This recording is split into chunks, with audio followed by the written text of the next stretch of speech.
Hey everyone, what's going on? Going live. Shout out to Rob in the chat.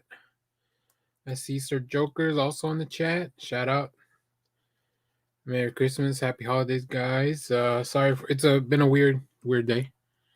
We were supposed to have a stream earlier, and then I got called away to do some last minute Santa stuff. But Clay was painting, so Clay should be back soon.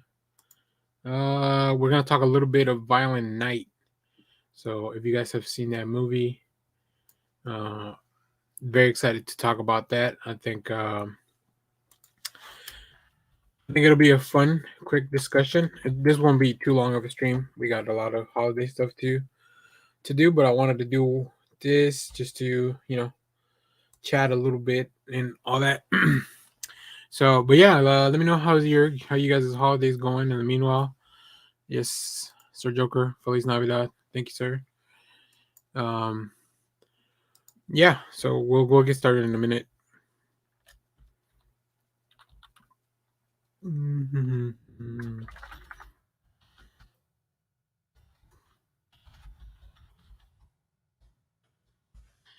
And let me know what you guys been doing. If you have a few days off, if you've got a quick holiday, let me know real quick in the chat while we wait for Clay. I do want to show you guys my comics. I didn't get to do a comic stream this week just because of the time crunch, but we could probably do that in a minute. And then, like I said, this should probably be maybe like, there you go. I think Clay's popping in. I see your hand, Clay. There he is. What's going on? Dude. Thanks for holding down the fort this morning. Dude. I had a wild unboxing I'm trying to edit together. Did you get to see the first part of this live stream? No, I didn't see any of that. So I'm looking forward to seeing it. I'm about to edit it down because I ordered some shit for Marvel Crisis Protocol and yeah, I saw and a couple of presents that I was going to paint for some friends. Opened them live on stream, only got half the order, and 2 of them were broke. Oh no! Yeah, so my review is going to be shit. Oh no! Yeah. Okay. Well, that sucks. Yeah, I was like really bummed, but I did do some painting during the live stream. I talked a little bit. I worked on this bad boy. Very cool. Atlas. Oh, come on. My dogs were asleep the whole time I was streaming, and now they're up and want to go out. I'll be right back. All right. Whoops. Let's see. Santa stuff on full tilt. Kids are waiting for the big guy. Oh yeah. And you're gonna see Avatar tomorrow or Puss in Boots. If you're gonna just go based off of the reviews from Rotten Tomatoes, Puss in Boots got a lot better reviews than Avatar. Look, I'm not an Avatar person. I've never seen the first one. Don't really care to go check those out. I know a lot of people love those movies, so I'm glad for that. Good morning, time traveler. Yeah. I'm just not a. I don't know why. I think it's funny because it's funny you say you don't want Avatar. I think Puss in Boots is getting real good scores, like just from the audience. So I think that might be the better choice, especially I think with the kids. So yeah, maybe that's the better choice. I missed out on going to see Avatar when it originally came out, like in the IMAX. Like the first couple of weeks, I just never got around to watch it, and people just overhyped it. Oh, you got a split household. So, okay, that makes sense. Yeah, I never got around to watch the first one. And then I kind of missed out on the first few weeks. Then it got real overhyped. Like people were talking about like it was the best movie ever, and on the technical side, I can definitely see that there was like a big leap forward that James Cameron and the crew did. Um, but yeah, I missed out on it, and then I was like, by the time we got around to it, I felt like it was kind of late. Like I missed the boat, and I just never got back on it, and then I felt like anything I watched was never gonna meet my expectations of what people had built up. So I just never watched it, and now it's like whatever, however long it's been after 13 years or something. Um, and yeah, I never got on to watch it. So, but I know people are excited for the sequels. I know they shot a bunch of the sequels back to back, so you shouldn't have to wait too long for the rest of the sequels. Um, and let's see, I can never sit through any part of the first one. I missed the boat and kept going the other way. Yeah, same with me. Like, just I don't know what happened. Avatar was just not it. Like, I don't know. I don't know what it is. So, but we'll see. Like I said, I mean, it looks like it's making some money. I don't think it's making as much money as they want, as the studio wanted to. Uh, oh, Clay's back. I'm just talking Avatar with the chat. Oh, how was it? I don't know. We were talking about, like, I missed the boat on the first one. I never got around to watch it, and I don't think I'm gonna watch this one either. So, Yeah. that's the same thing. So Joker's trying to take the family to either watch that or Puss in Boots. And I was telling him, like, look, just based on like critical reviews and stuff, Puss in Boots got a lot better scores and stuff and reviews than Avatar. So, but I like I said, I'm not an Avatar person, so I don't know. Really, if he wants a good, fun family film, Violent Night is for the kids. Clay, I don't think it is. I don't. I'm gonna say that's a no. No, that is a joke. Do not take your kids to this film at all. It is too much fun. So we are gonna talk about Violent Night. Yeah, and I'm going to warn you, my dog's being an asshole, wanting in and out, so I'm going to have to jump up and go. So yeah, we'll give a spoiler warning when we get to that, but it's out now in digital, so you could probably watch that at home with the family. Make it your Christmas tradition. Everyone, go see David Harbour. Yeah, we love David Harbour on Next Issue. He's pretty great. That's why I picked this background. And yes, that was a really good image of the representation of this movie. Oh, it's perfect, man. I love it. Yeah. So yeah, let's get into Violent Night. Like I said, we're gonna be talking spoilers for Violent Night. Mm-hmm. So if you haven't seen it, bookmark this or whatever you do with your videos. Put it on the to be watched later. Watch later. Tag. Yeah. So here, let me. I'm curious to see if all the influences of this film. If you could see them. I don't think so.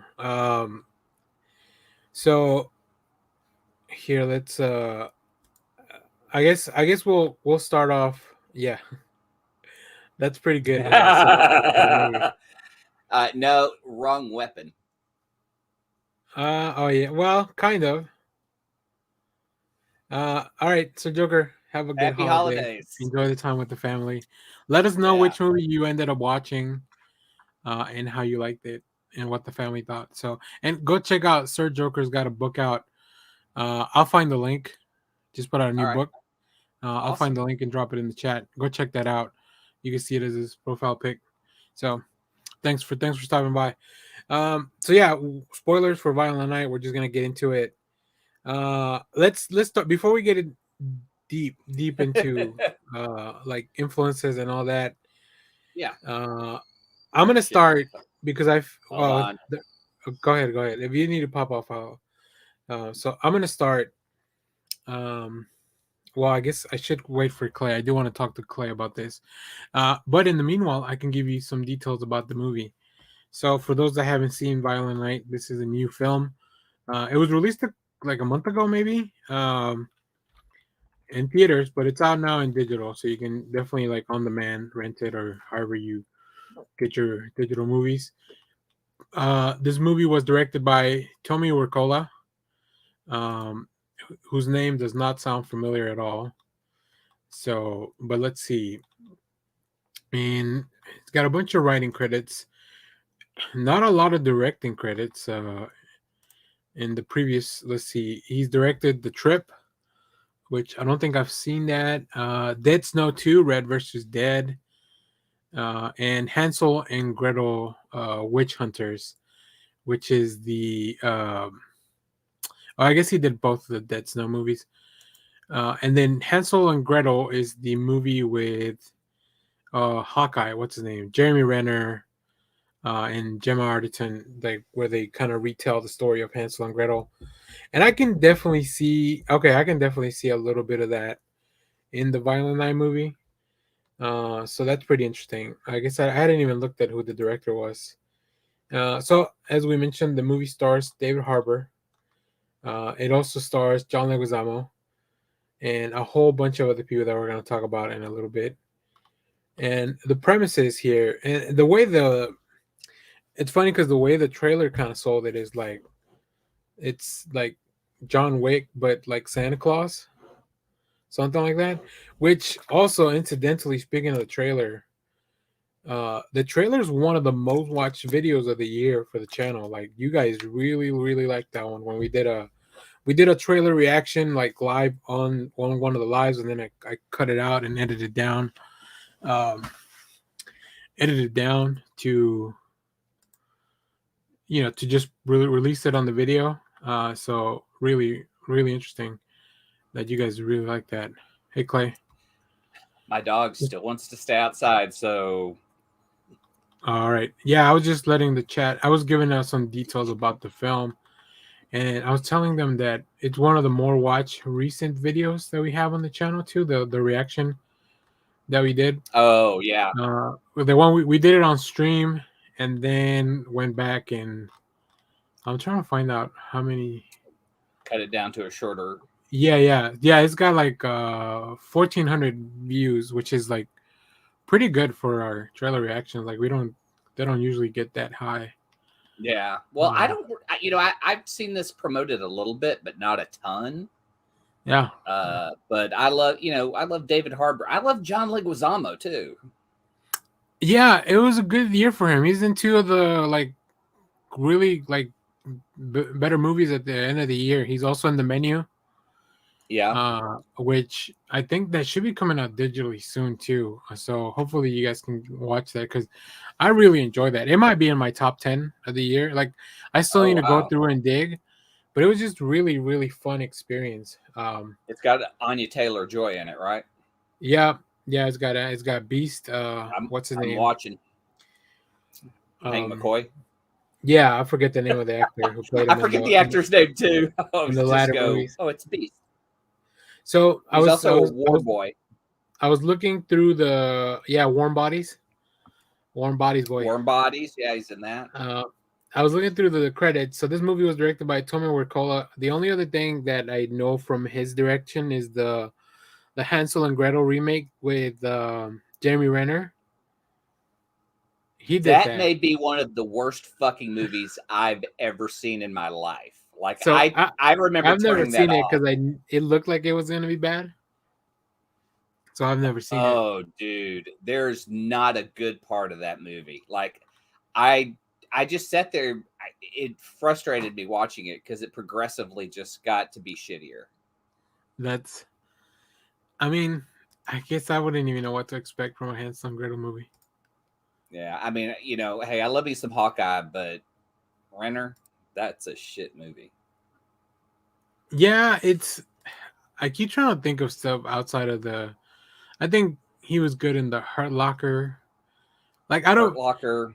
And this may go back to the conversation we had about the movie stars and all that stuff that we're talking about Quentin Tarantino. Like I don't know how many the roles are bigger than the stars. Yeah, I don't know how many movies outside of the MCU like I've continually kind of seek out from these people, like the people that like I think I think Chris Hemsworth's really funny. I was watching. I don't really like the Vacation remake, or I guess sequel, whatever they did. It's Yeah, not very good, but like he's really funny in it. yeah, Especially because he plays like a rich dude that lives in Plano, Texas. Um, yeah. Just the uh, underwear scene. The underwear yeah, scene yeah, is just the most that's really hilarious good. thing in that whole film, and it's him. And Yeah, again, like the second funniest person in Ghostbusters is Hemsworth. You know, yeah, yeah. So, yeah, but outside of that, like RDJ, I like his Sherlock and Sherlock movies and other stuff like that. But it's yeah, I don't know. I don't know. I mean, go back it's and weird. listen to that episode. You guys let us know. Yeah, it's weird because Iron Man is not like, I mean, he's one of the big three in the Yeah. Avengers, but he's not like his individual comic is not been a top 10 book, you know.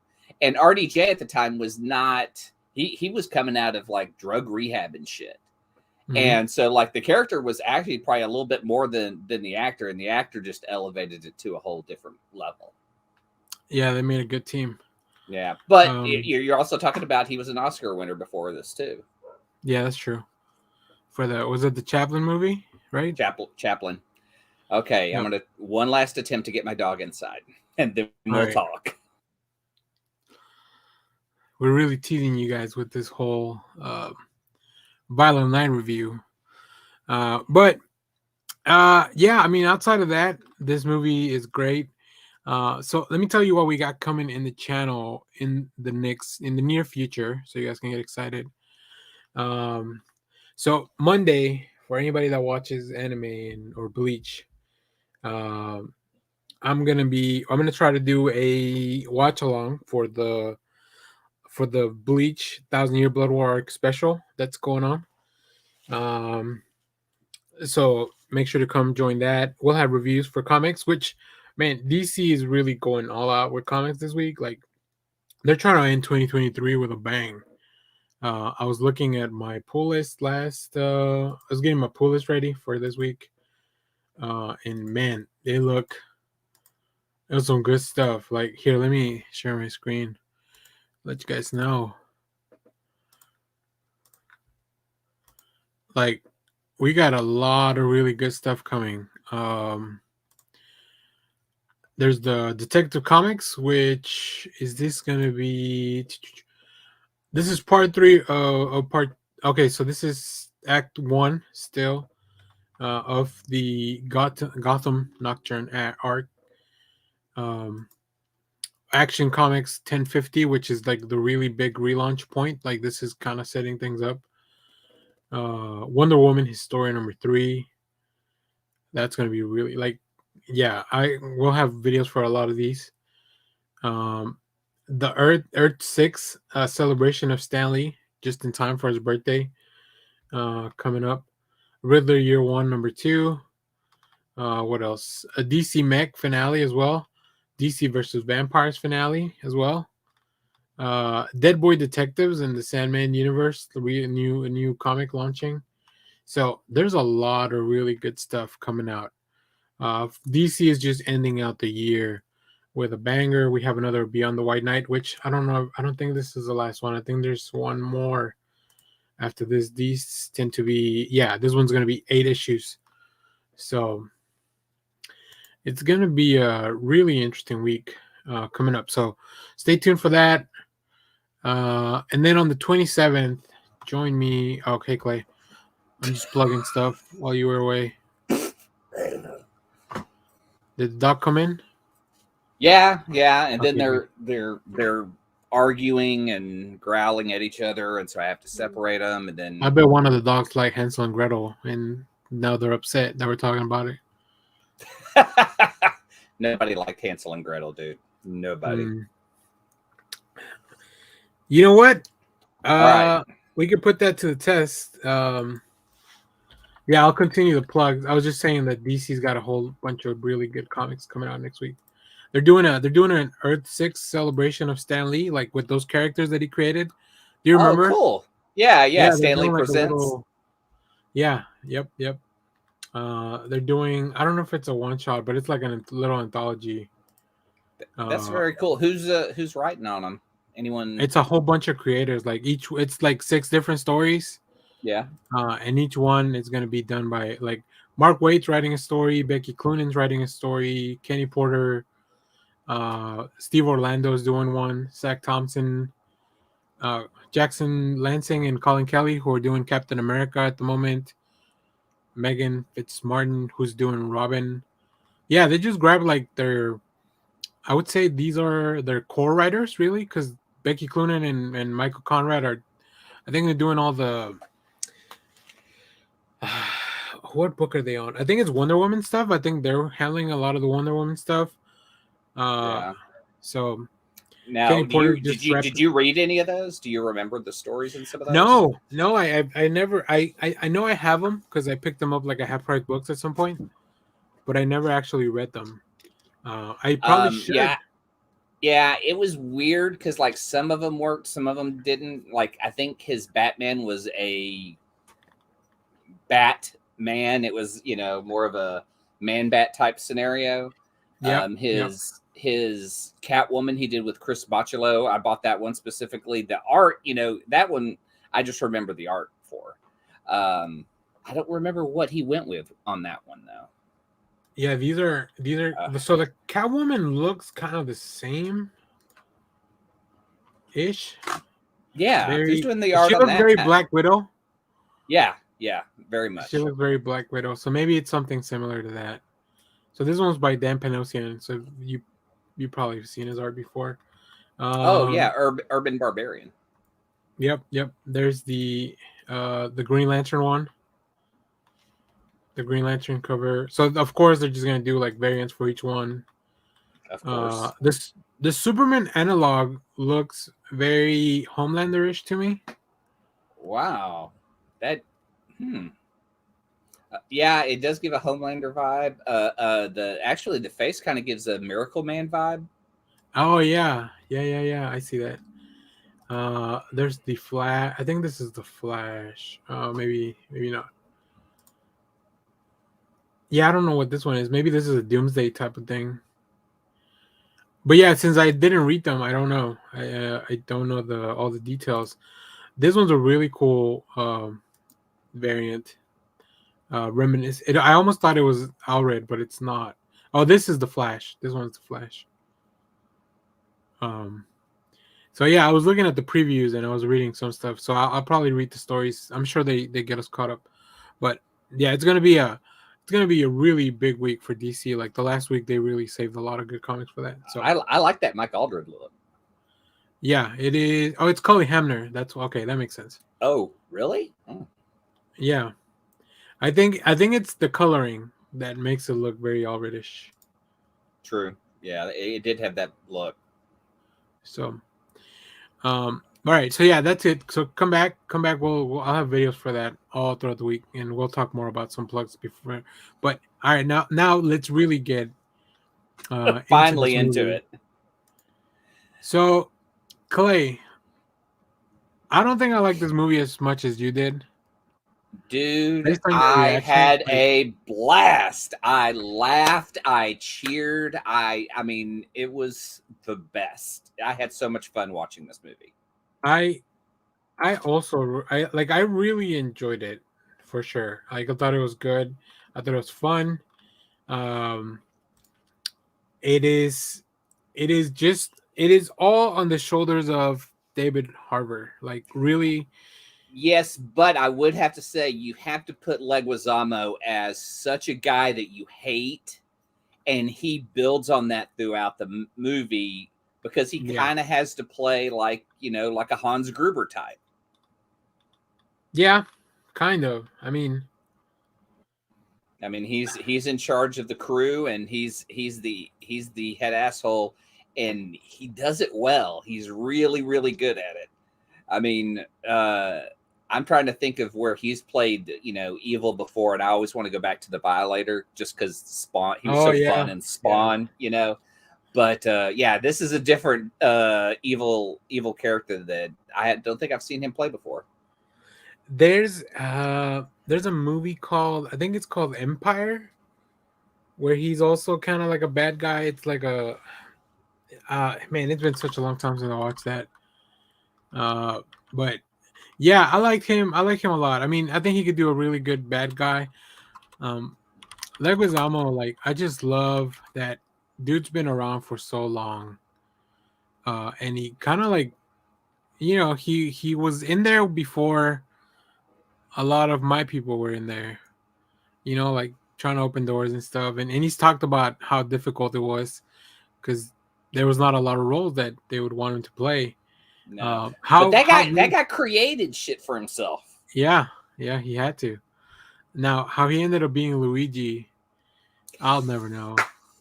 Next to fucking Bob Hoskins. Yeah, yeah, I mean, and that's like one of his early roles. It's like, hey, you're gonna star next to legendary Bob Hoskins in this, yeah. and Hey, Leguizamo, can you play Italian?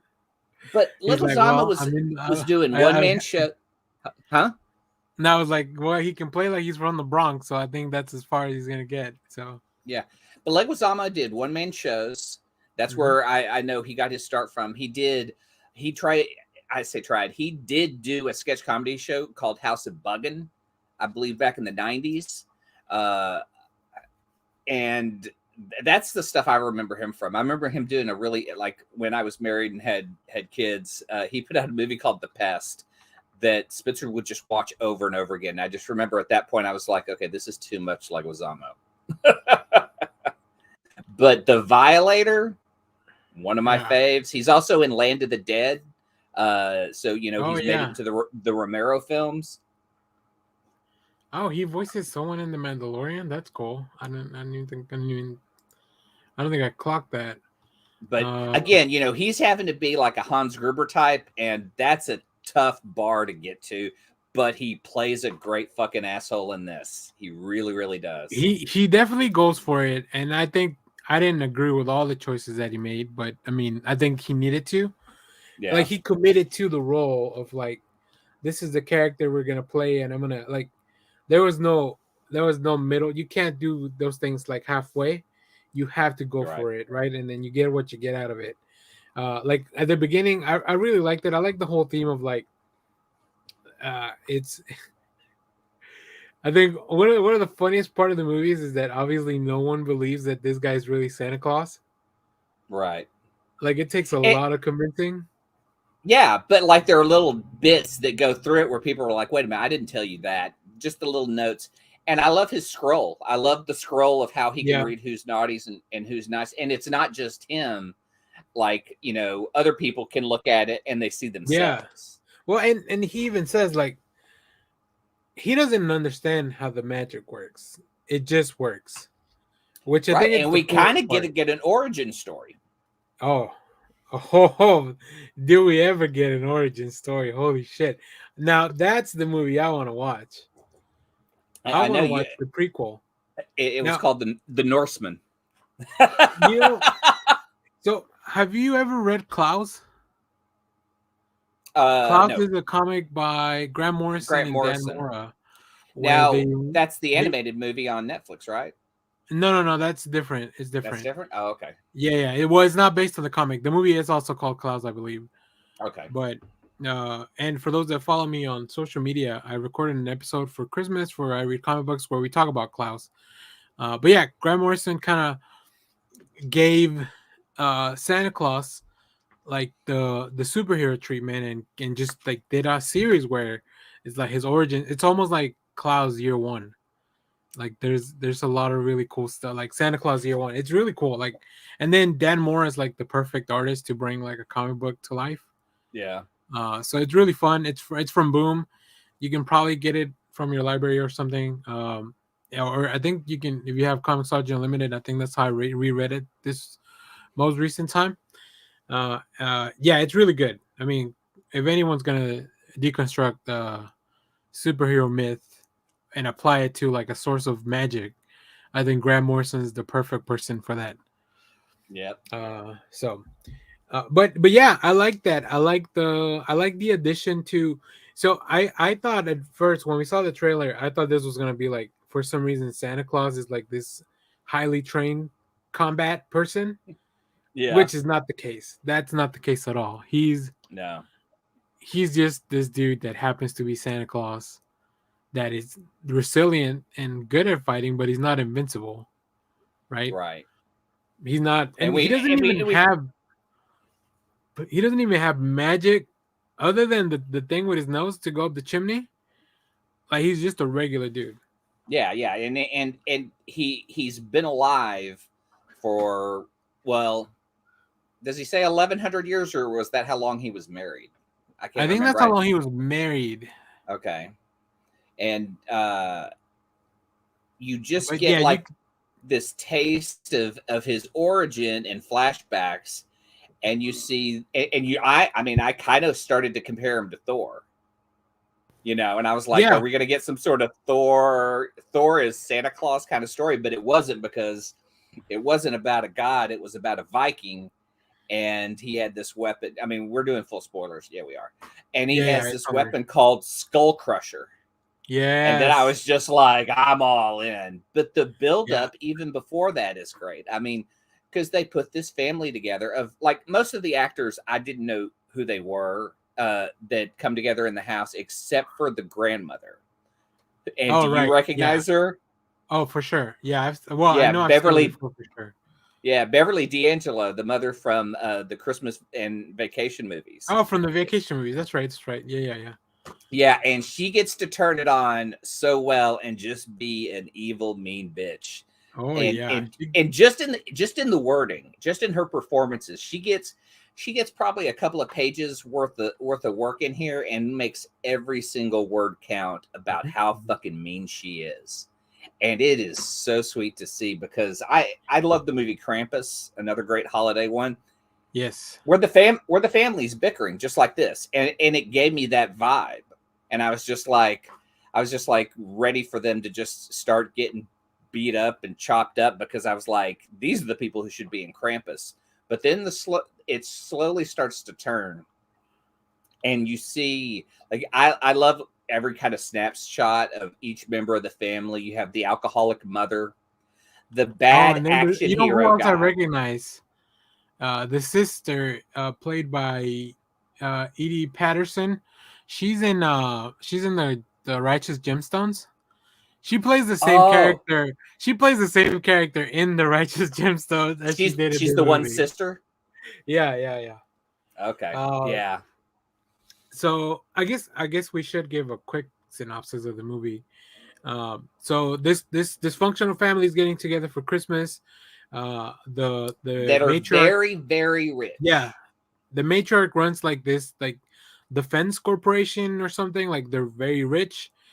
So the kids obviously are kind of fighting over the attention of the mom, and we do find out that the brother, or I guess the son, who's the heir apparent to everything, he's divorced, and that's where the little girl comes in, Trudy.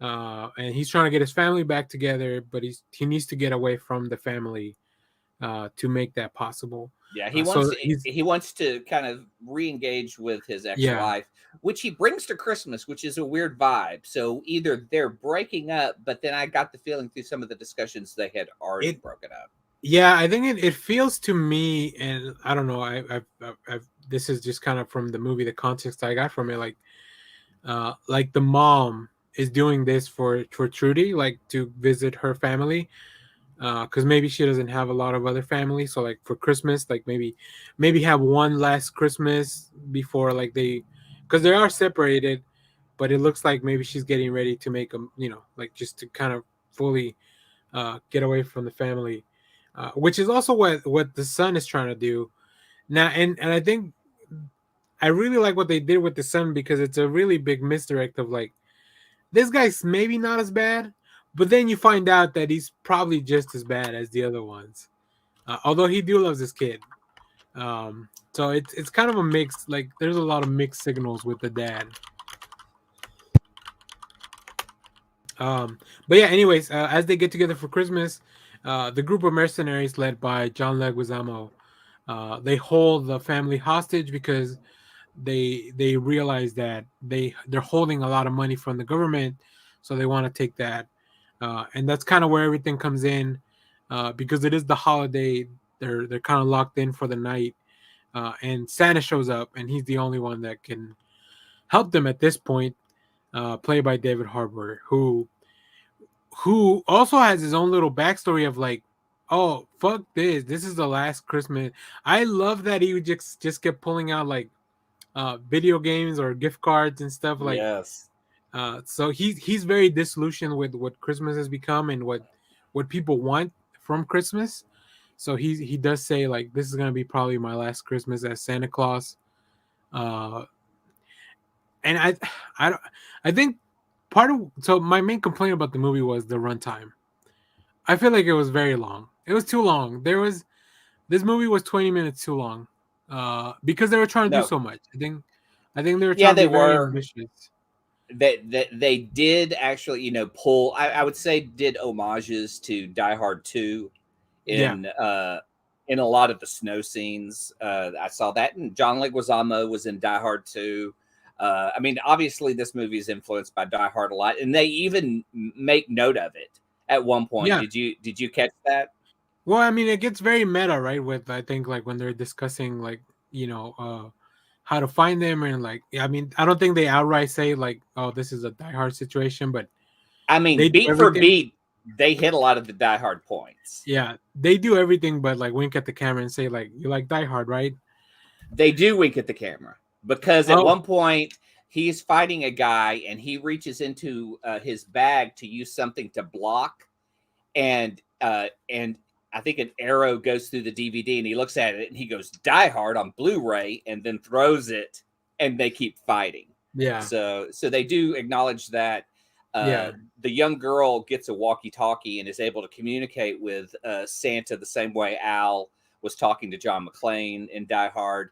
I mean, if this is a great homage to it, because a lot of the beats hit really well, and mhm. it's good. You have like Bruce is going to LA to try to reunite with his wife. Even Santa is kind of tired of his wife, because he says he's been together for 1100 years. But when shit gets real, that's Santa's wish. Santa's wish is to see Mrs. Claus one more time Yep, because he thinks he's gonna die. And yeah. so there are a lot of beats from Die Hard and Die Hard 2 that Well, hit really well in this film. also the thing where I guess now that we're talking about more parallels, like, in Die Hard, I was gonna say Bruce Wayne, uh, Bruce Willis gets comfortable, right? He takes off his shoes and gets comfortable. Santa does the same thing. He finds like this chair.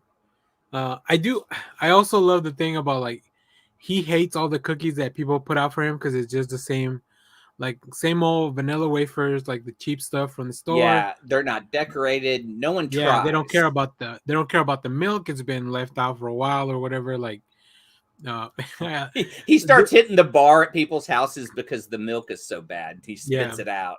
I think he makes a drink where he puts like whiskey in the milk or something at their house. Yeah. Which is, I've never had whiskey and milk. I don't know if that's a drink. I think I think the White Hold the Russian has milk. milk. Hold the milk. Yeah, Yeah. White Russians like I Kahlua think that's like vodka. What is like it? cream or Kahlua something. But milk. Yeah. I can't think of a, yeah, unless it's like some kind of a shake.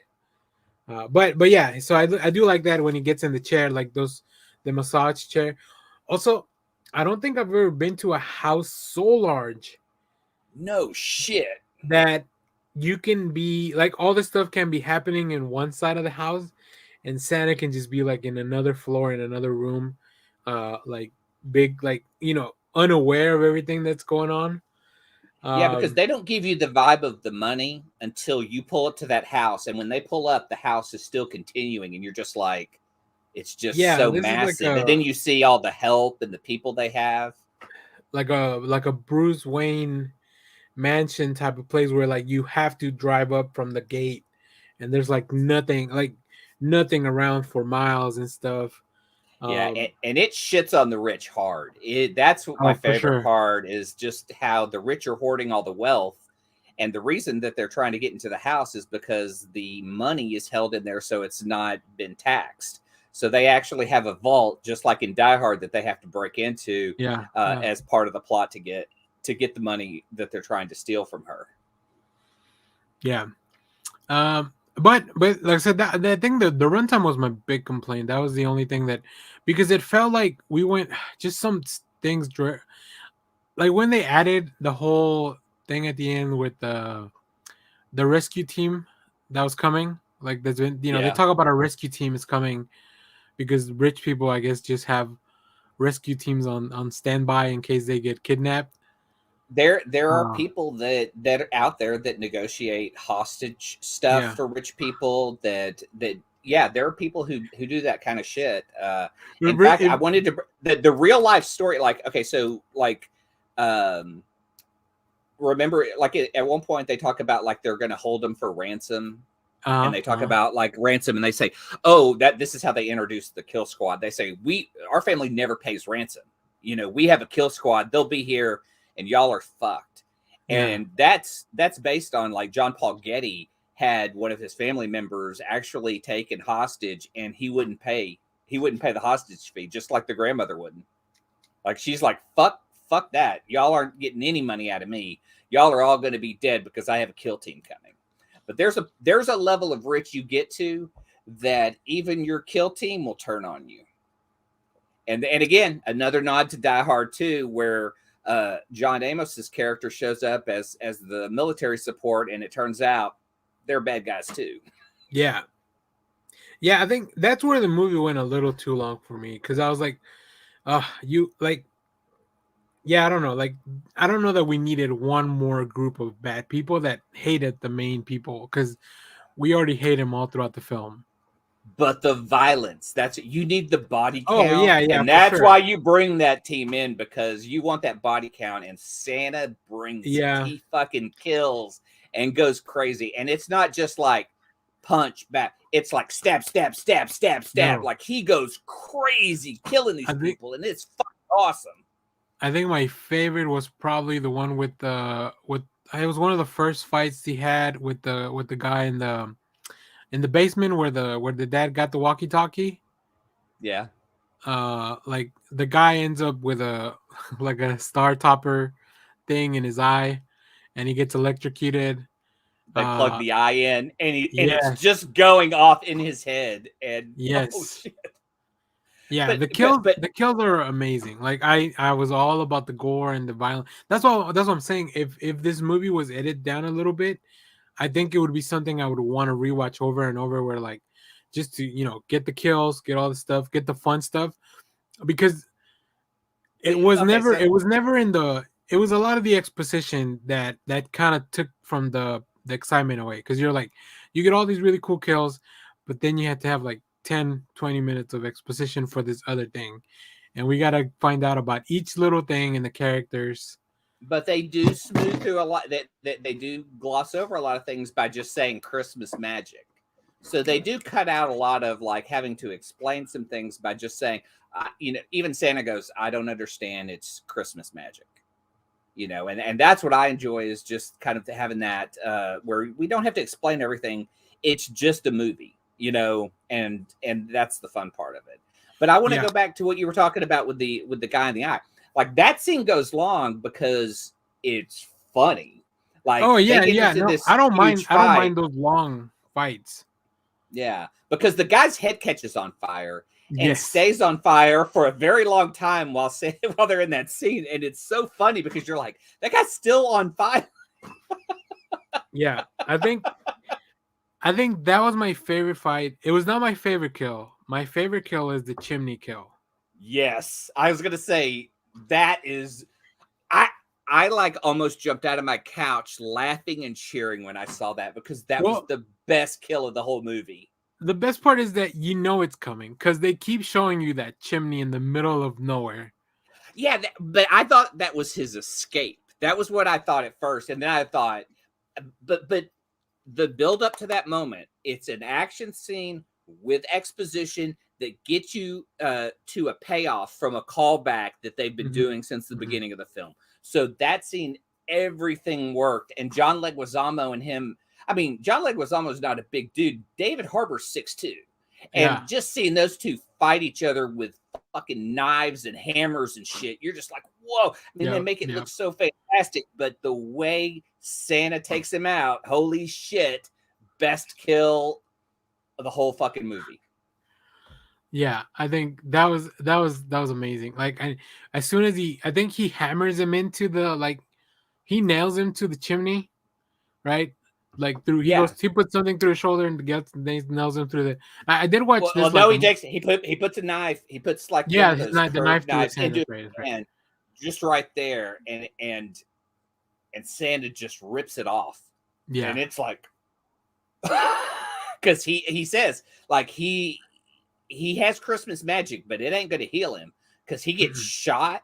I mean, like lots of shit goes down, and you're like, Santa's going to die. Santa has to sew himself up, and to me that was again like Die Hard, pulling all the shit out of the feet. But we're not even talking about the Home Alone homages.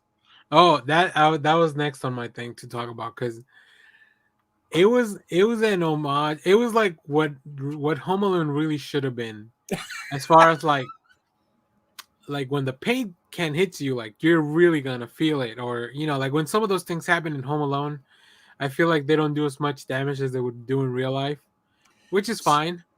So I got to tell you the scene that made Shelby scream. Okay. Is when the kid is upstairs and there are two villains that are going to get the kid, and they see the trap. They're like, because she says, I just saw Home Alone, I'll set traps. And Santa's like, okay, but be quiet. And so she sets one of those, it's called the bear trap, where it's basically a floor mat that just has nails in it. And it's right in front of the steps that go to the attic where she's at.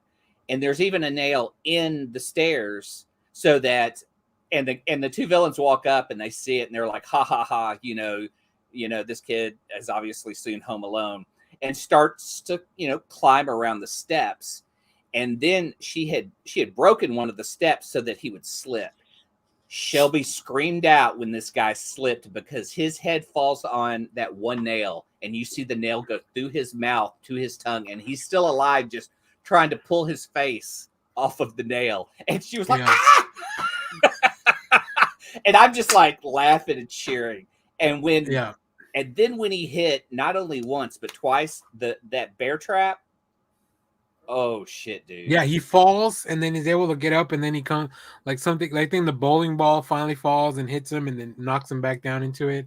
Oh, I loved the kills, man, were so fantastic. Like, I gotta say, like, this is better than John Wick 2 and 3. Oh man. I don't know. I really like that fight in the library with John Wick, or not the library, the little museum where they find all the knives, where they just start breaking things and pulling out knives from all the library is when he hits that guy with the book over and over. And in 3 has Halle Berry and the dogs, which I absolutely love. But I mean, the kills in this, dude. The kills were great. I mean, that's what kept me engaged. I don't even think the torture scene. What about that torture scene with the Nutcracker? Oh my god! I mean, they were about to put that guy's junk in a Nutcracker, and I was like, holy crap!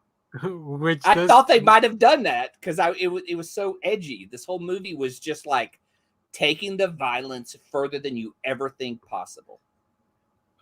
Quick shout out to the kid, the annoying kid. I guess Trudy's cousin. Yeah. I love anytime he. Did you see the extra scene at the end? Yes. When we went to watch this at the Alamo.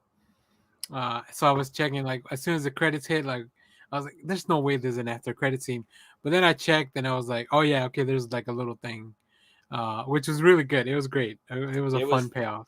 It was so funny. I just because we had it going, and then Shelby and I were just talking through the credits, and then that scene popped up, and I was like, they actually put an extra scene in here, and it was so good. I mean, I almost thought it was gonna be like setting up this. I would love a prequel of like, show me more of the Viking stuff. Yeah, like what with Skull Crusher. What happened to Skull Crusher? That transition from mean just highlights of his life. Like, how did he meet his wife, and then kind of what happened, like all that stuff. I wouldn't like. I would watch more David Harbour do this.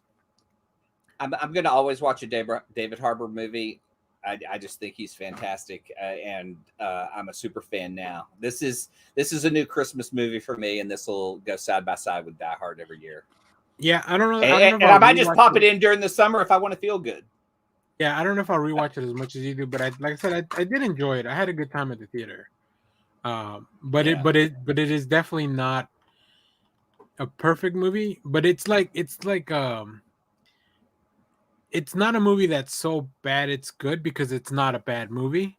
It's It's just not bad. there are some things that are not the best. Like I said, I would love an edit of like just take out just 20 minutes of it and but Unless you, I want more killing. I enjoyed every kill in this, even when it was a gunshot. If you're gonna give me a more violent version, then that's fine that it remains because it's like it's almost 2 hours long, which seems insane. But I mean, the budget for this movie was 20 million, and it made about 60 uh box office. So like, they're probably What gonna do something again with it. do you have VOD numbers too? Because that was a $20 rental. Oh yeah, no, this is just for the global. Yeah, no, this is probably from just theaters because it hasn't even been out that long. It came out December 2nd here in the States. Yeah. It had a debut on the 7th at New York Comic Con, so a group of people got to watch it then. Wow. But yeah, no, the movie, like, it's been out for less than 20 days, or for about 20, a little bit more over 20 days. Yeah, it's worth buying. To me, it's worth. I think It's worth so. I buying think so. because it's great. I hope this has some kind of kick-ass Blu-ray or steelbook thing, because I would love to get that. Like, I would love it for in the front to be like something Santa related, but then in the back it's like the Viking stuff with the hammer or something. Yeah, I see, and I think that's better than my ideas because I was going maybe if they did like an homage to Home Alone or an homage to Die Hard, covers because those would be great. But yeah, I think that you're right. The Viking on the back, Santa on the front would be perfect. But I do like your idea though, like, oh yeah, it was the Northman eventually transitions into this. I bet Mrs. We didn't get to see Mrs. Claus, and that was the other one that I kind of thought, yeah. because he that was like his wish, and so I was hoping that she would show up with like the reindeer at the end, But we get a lot of Santa mythology, and it's really cool. And then they just turn it into massive violence, and it's just fucking badass. You know what else? This movie has a lot of really funny moments. Like, I'm not a big gross out guy, but when he throws up at the beginning of the movie, that poor lady. Yes. I I was like, oh no. But that tells you the kind of film it's going to be. Yes, immediately. Like, it gave you an idea of like, oh, we're not taking this very seriously, so neither should you, and just strap on for the ride. And I think it's mainly David Harbour kind of reacting to stuff and like just doing all that. I do like the one of the main bad guys. I forget his name. Let's see if I can pull it up. Oh, I think it's Krampus. Man. I think it's Krampus, who's like he's dressed like an elf. Violent guy, yeah. Yeah. Like, he got his when they beat his ass. I was like, oh, you had it coming. Yeah, that was the funniest part because at one point they're like, okay, we're going to execute the hostages. Krampus goes, okay, let's get together. And then watching a family that hates each other so much try to get the guy to kill the other person, even pointing to the kid, like, kill that kid. He's a piece of shit. Yeah. See, that was the stuff I was laughing at, is just watching the family turn on each other to the point all the that family just stuff was really funny. Oh, so good. Yeah, and like I said, John Leguizamo was probably the perfect person to like play opposite David Harbour because he has that, I don't know, whatever that quality is of like, don't take this too seriously. We're gonna have a good time, like, Yeah, John Leguizamo is just great in everything. Like, but you know what? There's another homage. I will say there's an homage to Gremlins.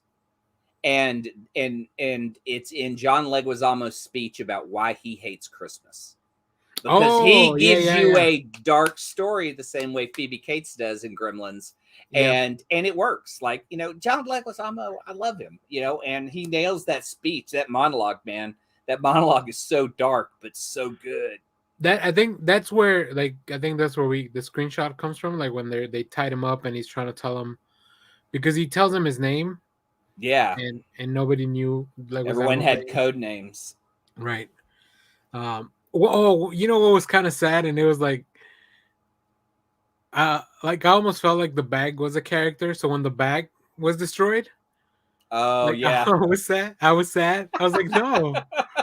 I know, because Santa had a magic bag, and that's what I thought was like, have we broken the Santa mythology? How are we going to fix it? What is the fix for that? Oh, that's But all right. He has a yeah, backup it was a bag. quick. It's just Christmas magic again. Well, You he know, had a backup bag that the reindeer brought. yeah. Um, I love him cursing it at them. That was the best, because that's me and my dogs. Like, obviously, I can't control my dogs wanting to go sit out in the fucking cold, and I'm mad, but I can't be mad at my dogs, you know. And Santa at the end, I can't be mad at you guys. Come here, Blitzen. Now, why was there no Rudolph? Is Rudolph He's only? he said that he only uses Rudolph when it's foggy. Oh, okay, okay. I missed that. Um, But another great scene, like there are scenes they put together that could have just been like lame ass hostage scenes, but when they make them open the gifts, you know, just more, just grinding the gears of the family and how much they hate each other. And I wish we had gotten to read the note that the son wrote for the mom, because she reads it and puts it away and is just kind of smiling. Like she yeah. almost enjoyed what he did and what he said, but we don't get that until we find out what he did. I'm looking through the IMDb trivia. I think you'll like this Yeah. because we haven't talked about this character, Morgan Steele, which is like the daughter's boyfriend, who's also like this action star, but like a shitty movie action star. Now you know who he's supposed to be, who they're parodying it, right?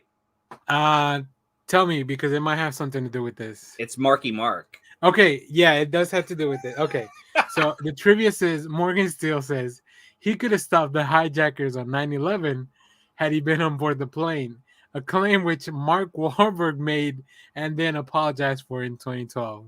Yes. So And then we get to see him what he really does when he decides he's going to fight these people in the hostage situation. And I rolled over laughing. I was like, that's probably what Mark Wahlberg would have done. yeah, so that's okay. That's really funny. I didn't know all that. This movie was written by the team responsible for Sonic the Hedgehog, which is wild. Maybe there's a super violent Sonic script out there we haven't read. Let me see, and I'm trying to see if there's any other like fun trivia. Okay, so this one's interesting. Santa's powers are all based on belief. When even he's doubting himself, that's when he has problems going up the chimney. Yeah. Oh, okay. See, I Yeah, didn't. because he goes, damn it, damn it, damn it. He's like hitting his nose like that. Yeah, and then it's because of Trudy's belief that he can get to do some of that stuff. Also, Santa fucking dies in this movie. Yeah, he does. They have this whole dead scene, and you're like, what the fuck kind of movie kills Santa?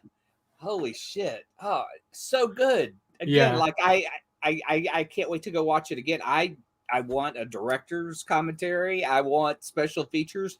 Did you cut out anything? Because Daniel doesn't want to see it, but I do. Well, I want to see more violence.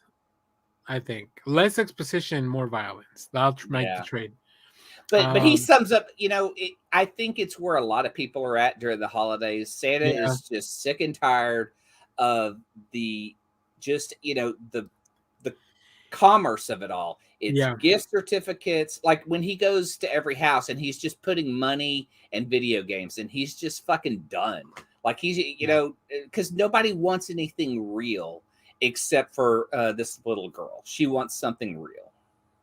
And it's kind of sad. I mean, it's sad for such an action, you know, violent movie. It's sad what she really wants. Yep.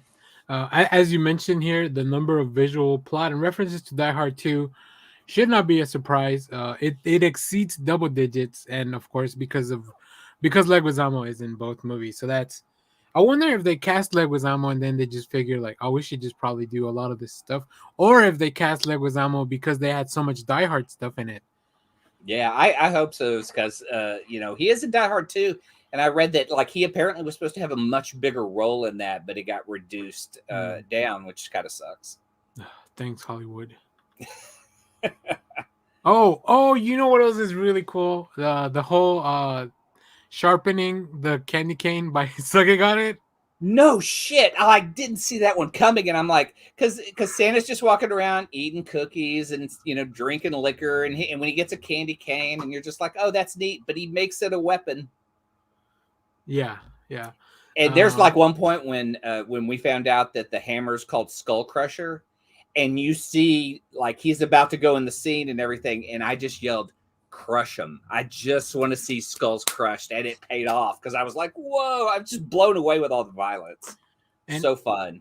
When he's killing people with the hammer and yells naughty, that's a reference to Silent Night, Deadly Night from 1984. I missed a reference.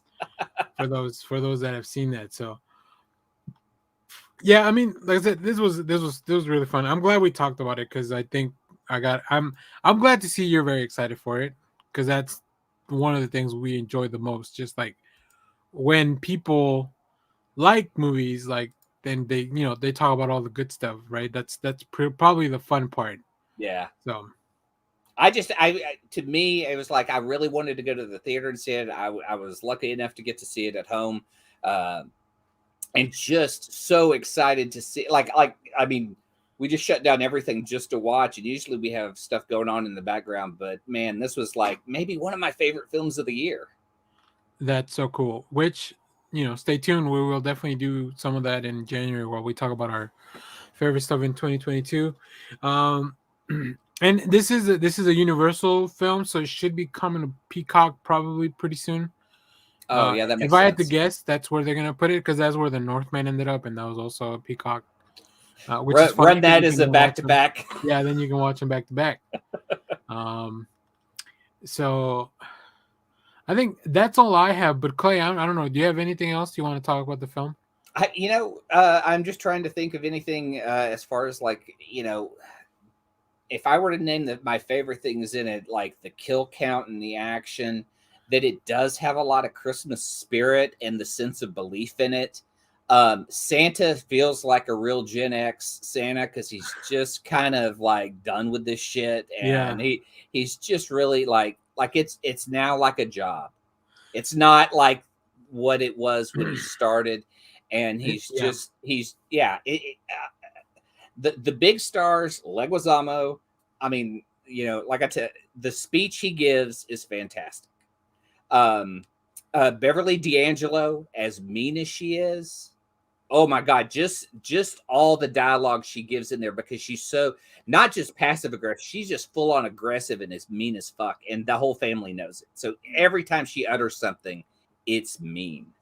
And then the hero of the film, David. I mean, yeah, he's fantastic.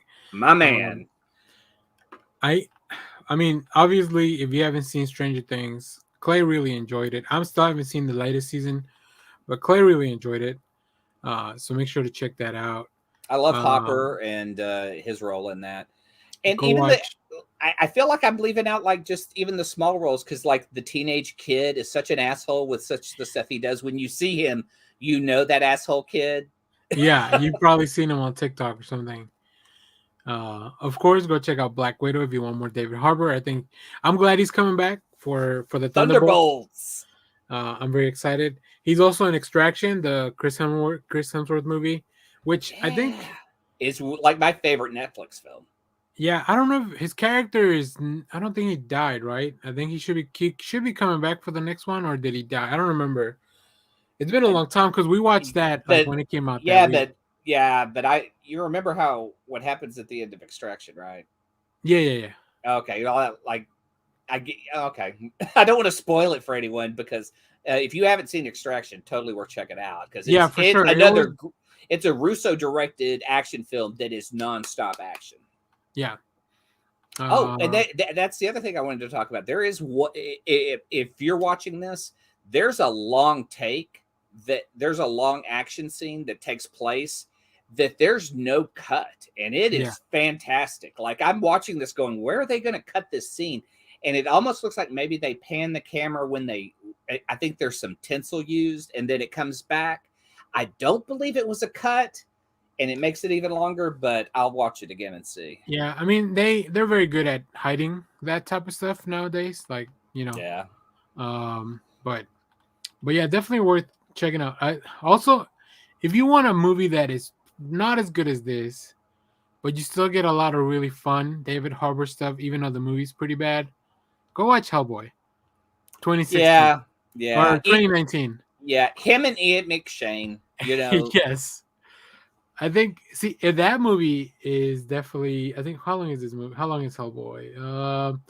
That movie is definitely too long, 2 hours, Yeah, yeah, it because was they wanted to way. do a lot. If they cut out everything from the witch, the Baba Yaga, because that didn't go anywhere because Yeah. it never got a sequel. It's a lot more palatable. Um, so which brings me to the next thing I wanted to talk about, which I just thought of on the spot. I haven't ran it by any of the guys, but I think we're gonna do it for 2023. We're gonna bring in a new Patreon tier, where if you subscribe at that tier, we will watch a movie that we maybe don't want to watch. Speaking of Hansel and Gretel, like we'll make a list. We'll make a list No. of bad movies that you can pick from, or you can pick your own if you want it. Um, That fucking Hansel and Gretel isn't even like good bad. Like the and then bad is so bad you just go, why? yeah, and then we'll just do one of these where it's like 45 to an hour where we'll talk about your movie. So yeah, we'll. I hadn't really thought about some of the Patreon changes that we want to do, but I think that'll be a fun one. So we'll talk about all that stuff in the future for 2023. We'll change some things. We appreciate the people that have been our patrons for this long without really not many rewards. They're just helping us We put along. out a few things, Yeah, yeah. early. I mean, I was gonna you get a lot of content in the channel. I don't know if it's content that you want to watch, but it's content that we enjoy putting out. here I made a Um, banner. Did you not see this banner? I do. Yeah, yeah, yeah. I every time Clay does the paint streams. Um, so yeah, there'll be a few changes to the thing. So before we get out of here, Clay, is there anything you've seen or like watched or whatever before like that you want to shout out for this week? I can go first if you want while you take some time. Yeah, go ahead, because my this week has just been a blur. If you follow me on Letterboxd, first of all, go watch Glass Onion. Oh, Clay, if you guys haven't watched Oh Glass yeah. Onion, Oh, it is fantastic. we canceled Netflix on Friday. Oh no. Okay. I mean, honestly, we just kind of we were just not really watching much of anything. Well, if you get it back, watch that and maybe Wednesday. So maybe put it on the list for the next time you guys get Netflix. But yeah, Glass Onion. We just put out a review on the channel. It is pretty non-spoiler. But if you also follow me on Letterboxd, you'll see that I just logged that I rewatch Ocean's 11, Ocean's 12, and Ocean's 13. That's what I did all day yesterday. Like as I was running errands and getting some stuff ready, like I just had the Ocean's movie in the background. Yeah. I love rewatching those movies. I don't know what it is. I just love the fucking heist aspect of it. Like, and as the more I watch him, I'm like, this is all ridiculous stuff that would never work.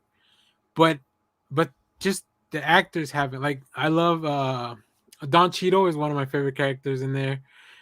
Matt Damon too, like his whole arc throughout the Yeah. three films, like his character changes a lot. And then George Clooney and Brad Pitt, like they're really good. And I really like the third one that they did it for it's really a revenge film. Yeah, yeah, and like I always go back to that one and I go, I remember not liking it and not wanting to watch it, but maybe I need to revisit it. Yeah. And I really also like in the second one the introduction of what's his name, the Gray Fox or whatever the other thief. Yeah, yeah. Um And it has Ah, one like I love the sequence of him going into the museum and dancing around the laser field. mhm. Like it's just ridiculous I'm stuff. trying to. Yeah, yeah. I'm drawing a blank. But Yeah, I forget when the you name of bring that up, that always makes me think of the neighbor on What We Do in the Shadows that that. that only loves Ocean's 12, not Ocean's 11 or 13, but he loves Ocean's 12 the most. Yeah, yeah. So that's something that I usually do around the holidays. I just rewatch the films. Yeah. I should just. I need to. I rented them yesterday, but I need to just buy like a. I'm sure there's a collection out there because they're not streaming anywhere, which is upsetting. Like they come and go from like HBO and Hulu and stuff. I just need to buy them so I can have them in my digital library. Yeah. I do have something. I'm gonna if you can, I don't know if you want to pull this up or not. I'm gonna send this into private chat. The one show we were watching on Netflix was a show called Old Enough. Have you ever seen Old Enough? No. Okay. Old Enough is a show in Japan that's been on since Oh, the one with the kids. with the kids. It's been on since the 90s. And Shelby goes, "Don't you remember SNL did a great parody of it?" And I'm like, "No." So she pulled it up That's where and I know it from because I watched the parody with like the I guess it was the boyfriends or whatever. yeah, and so the point of Old Enough is Oh, like hold they on, would hold on, hold send on. out like two. What are you doing? Sorry, Oh, I switched to the headphones so I could do the is yeah. children like 2 years old, 2 and 3 years old, sent out in to do errands in like these small Japanese towns. Now they Yeah. have to go like a few blocks and down the street and stuff, but they're 2 and 3 years old, Yeah. and their parents give them a chore. And like I watch it and I'm fascinated. The shows are like 7 and 8 minutes, so they're not that long. Right. It's just kind of neat to see parts of Japan I've never seen before. See how these kids are able to kind of get it together, because like they send them to go like, here's some fish, take it to this chef and he's going to not cook it, but he's going to cut it into Yeah. sushi for us to eat. And then Shelby goes, well, let's watch the SNL parody, because once you see that, you'll remember the show a lot better. So Well, if you, yeah, we'll play it. I think I will say when I found about the concept of the show, I guess I do feel safe. Like it is probably a little bit safer because there is a camera crew following the kids. yeah, and they're all around, because like in one episode, there are two kids working together and they start pointing at all the cameras because they could see everything. Yeah. All right. Well, we'll probably do this to close out. If this takes us down, if this takes the stream down, then I hope you guys have a very Merry Christmas, a good holiday, whatever you end up doing this weekend. Celebrate and do something you enjoy. That's right. Go watch what is it, the Festivus episode of Seinfeld if that's your jam. I know Hanukkah's still going on, I believe, for a couple more days. Yeah. So however it is you celebrate, have a good time. And we'll come back. We got a whole bunch of stuff.